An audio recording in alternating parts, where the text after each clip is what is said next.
Salam sejahtera untuk kita semua. Pelajaran Sekolah Sahabat dengan tema utama tentang kematian, hampir mati, dan harapan masa depan.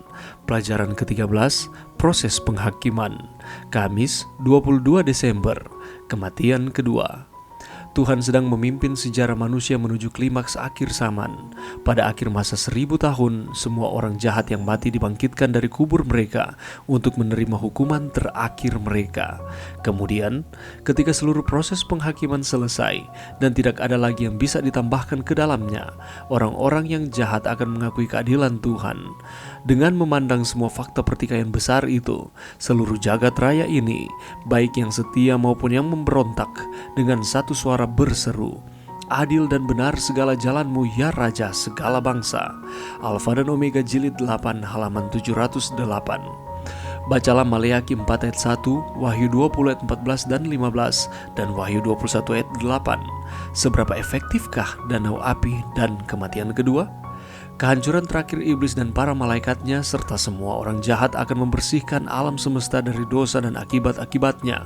Namun, bahkan kehancuran terakhir dari orang jahat adalah tindakan kasih Tuhan, tidak hanya untuk orang-orang kudus, tetapi juga untuk orang jahat itu sendiri.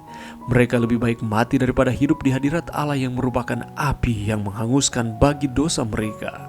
Mereka yang tersesat menyambut kebinasaan agar mereka bisa disembunyikan dari wajah Dia yang mati untuk menebus mereka.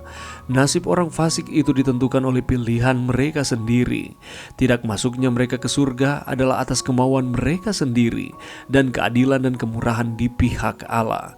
Alfa dan Omega jilid 8 halaman 570. Jadi, pemusnahan terakhir atas dosa dan orang berdosa berlawanan dengan teori yang tidak alkitabiah tentang penderitaan abadi mereka di neraka, memberikan hukuman yang adil dan proporsional untuk apapun yang telah dilakukan oleh orang jahat. Ini juga menegaskan bahwa dosa memiliki awal dan akan memiliki akhir. Kemudian seluruh alam semesta akan kembali ke kesempurnaan aslinya sebelum dosa, kejahatan, dan ketidaktaatan muncul secara misterius dan tanpa mendapatkan pembenaran apapun. Puji Tuhan bahwa Dia sebagai hakim yang adil kita akan membuat keputusan yang adil untuk memberikan keabadian kepada orang benar dan kehancuran kekal bagi orang jahat. Apakah yang salah dengan gagasan bahwa Tuhan menyelamatkan semua orang pada akhirnya? Mengapa itu merupakan ide yang buruk? Pelajaran yang bisa kita dapatkan pada saat ini, pastilah pernyataan hukuman pembalasan yang terbesar dan paling berkuasa akan terjadi pada akhir zaman bersama kebinasaan orang-orang jahat yang disebut dalam Alkitab di dalam Wahyu 20 ayat 14 ialah kematian yang kedua. Kematian ini tentu tidak boleh dibingungkan dengan kematian biasa bagi semua keturunan Adam. Inilah kematian yang kedua Yesus Kristus hendak hindarkan dari orang-orang benar pada akhir zaman. Kita boleh baca itu di dalam 1 Korintus 15 ayat 26. Sebaliknya, kematian yang kedua, seperti hukuman-hukuman lainnya di dalam zaman perjanjian lama, adalah hukuman Allah secara langsung ke atas orang-orang berdosa yang tidak bertobat dan tidak menerima keselamatan di dalam Yesus. Kalau kita membaca di dalam 2 Petrus 3 ayat 5-7, apakah yang dikatakan firman Allah tentang nasib dari mereka yang hilang? Api turun dari Allah, dari surga. Dunia ini terbelah. Senjata-senjata yang tersembunyi di dalamnya diangkat keluar. Nyala api yang menghanguskan keluar dari setiap jurang yang menganga. Batu-batu terbakar. Bahwa sesungguhnya hari itu datang, menyala seperti perapian. Unsur-unsur dunia akan hancur meleleh karena panas yang luar biasa. Dunia dan pekerjaan-pekerjaan yang ada di dalamnya semuanya terbakar.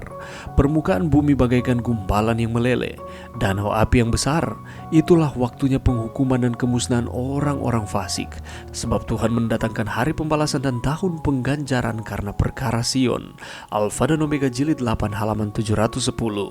Benar bahwa semua penderitaan di dunia ini muncul dari dosa, tetapi tidaklah benar bahwa semua penderitaan adalah hukuman Allah atas dosa. Pastilah bukan begitu dalam kasus Ayub, juga tidak di dalam banyak kasus lain semacam itu. Yang sebenarnya adalah bahwa kita tersangkut dalam pertentangan besar dan kita mempunyai musuh yang keluar untuk mencelakakan kita. Berita yang baik adalah bahwa di tengah semua itu, kita dapat yakin bahwa Allah berada di situ untuk kita. Apapun alasan cobaan-cobaan yang kita hadapi, apapun akibatnya dari cobaan-cobaan itu, sekarang kita memiliki kepastian kasih Allah. Kasih yang dinyatakan sedemikian besarnya sehingga Yesus disalibkan bagi kita, suatu tindakan satu-satunya menjanjikan mengakhiri semua penderitaan. Kematian yang kedua adalah peristiwa yang akan terjadi manakala setelah masa milenium atau 1000 tahun umat-umat Tuhan berada dalam kerajaan sorga. Dan kematian kedua itu tidak berlaku bagi orang-orang yang benar, tetapi berlaku bagi orang-orang yang menolak kasih karunia yang Tuhan berikan selama kehidupan di dunia ini. Dan kita jangan salah mengerti bahwa kematian kedua ini merupakan bukti kekejaman Tuhan, tetapi sebaliknya, kehancuran terakhir dari orang jahat adalah tindakan kasih Tuhan. Coba kita bayangkan apabila orang yang jahat yang tidak masuk ke dalam kerajaan sorga, mereka dibiarkan hidup selama-lamanya dalam kesakitan-kesakitan, penderitaan-penderitaan ataupun dosa-dosa mereka. Justru itu yang menyatakan bahwa Allah tidak mengasihi, tetapi dengan melenyapkan dosa maupun orang-orang yang tidak menerima akan kasih karunia yang Tuhan berikan, itu menggambarkan tindakan kasih Tuhan. Tuhan adalah hakim yang adil kita. Ia akan membuat keputusan yang adil untuk memberikan keabadian kepada orang yang benar dan kehancuran kekal bagi orang jahat. Mari kita menerima kasih karunia yang Tuhan berikan, keselamatan yang Ia telah tawarkan kepada kita, sehingga kita akan mewarisi akan kerajaan sorga dan tidak akan mengalami kematian yang kedua. Mari berdoa. Terima kasih Tuhan atas firman-Mu pada saat ini. Bantu kami Tuhan untuk kami terus setia kepada Tuhan di dalam kehidupan kami, sehingga kami tidak akan mengalami kematian yang kedua. Ini doa kami di dalam nama Yesus. Amin.